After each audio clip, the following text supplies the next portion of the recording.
Bonjour, je suis Nicolas Veil, tuteur du module de comptabilité pour le DAE Sonate.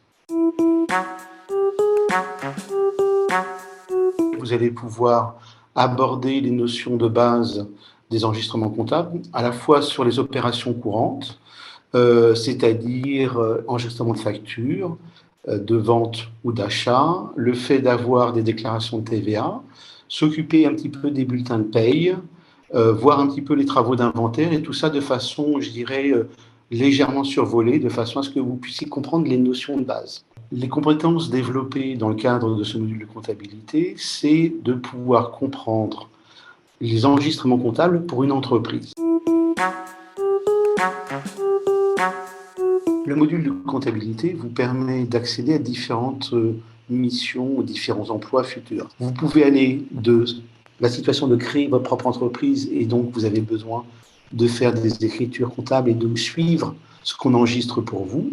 Vous pouvez aussi décider d'être un assistant comptable, c'est-à-dire assister un comptable dans une entreprise, ou tout simplement décider de poursuivre vos études à l'université ou dans d'autres écoles de façon à pouvoir avoir un niveau minimum de comptabilité pour les opérations courantes.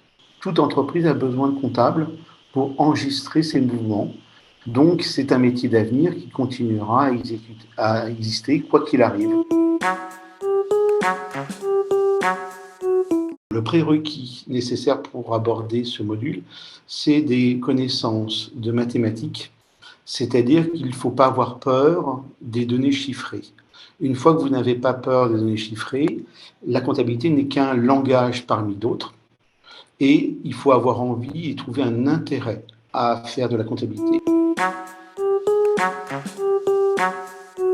Il faudra à la fois utiliser les contenus de cours qui sont toujours déclinés sur plusieurs éléments, un cours de base, une vidéo, des QCM et des exercices d'application.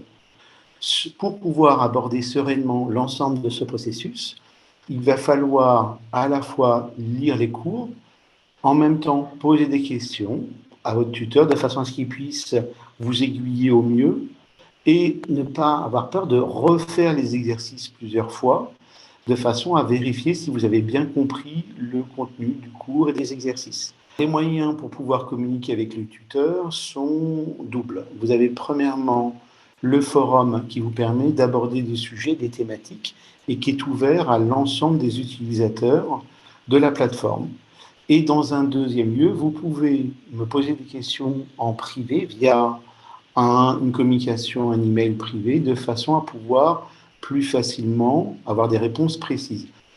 Vous avez en dernier retour le fait d'avoir des devoirs qui sont à rendre pour lesquels on vous mettra des explications. Et en dernier lieu, vous avez 2 à 3 visios organisés tout au long du processus de formation. La manière où vous allez être évalué tout au long du processus de formation va se décomposer en plusieurs étapes. Un premier devoir qui vous sera donné à composer et corriger et on vous remettra des points d'amélioration dans le commentaire. Un deuxième sur le milieu de la formation, de la même façon. Enfin, un examen blanc qui reprendra un sujet qui a déjà été composé sur une promo il y a quelques années. Et enfin, l'examen terminal final de 3 heures.